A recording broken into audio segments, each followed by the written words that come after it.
सरकार ने जो FY27 के लिए जो ग्रोथ का प्रोजेक्शन दिया है वो काफ़ी सॉलिड नज़र आ रहा है और सरकार का ये कहना भी है कि कई सारे ऐसे पॉलिसी रिफॉर्म्स किए गए हैं, कंजम्पशन को बूस्ट करने को लेकर कदम उठाए गए हैं और जो भी चीज़ें अब तक निकल के आई हैं इकोनॉमिक सर्वे से वो इनकरेजिंग दिखाई दे रही हैं। ये भी है कि सरकार की कुछ PSU में हिस्सा बिक्री की भी योजना बन रही है। BP शर्मा जी, आपसे एक राय लेना चाहेंगे।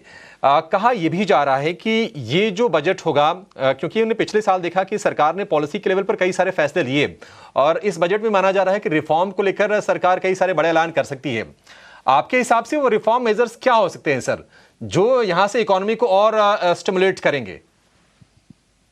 Basically in a very lighter vein Indian economy 3 चीज पर कंट्रोल था, इन्फ्लुएंस था, Fed rate, crude price and rainfall.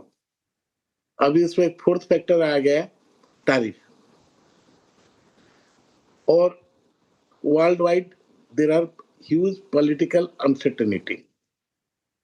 Government अपने तरफ से पूरी कोशिश कर रही है और मुझे लगता है वहां से टैरिफ इशू रिजल्व हो जाए, जो कि पॉलिटिकल सॉल्यूशन की जरूरत है और मेरे ख्याल में सरकार इस पर काम कर रही होगी।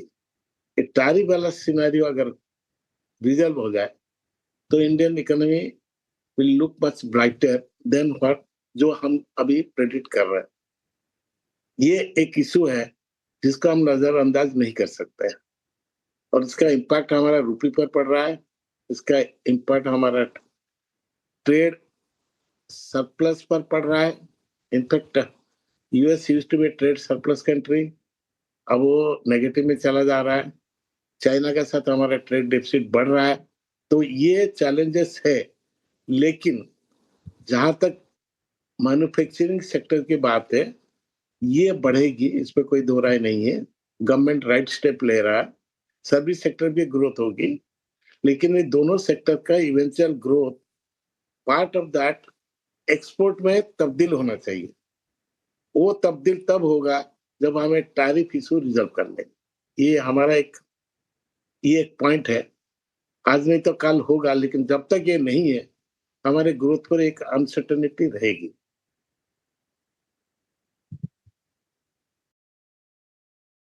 ठीक है सर।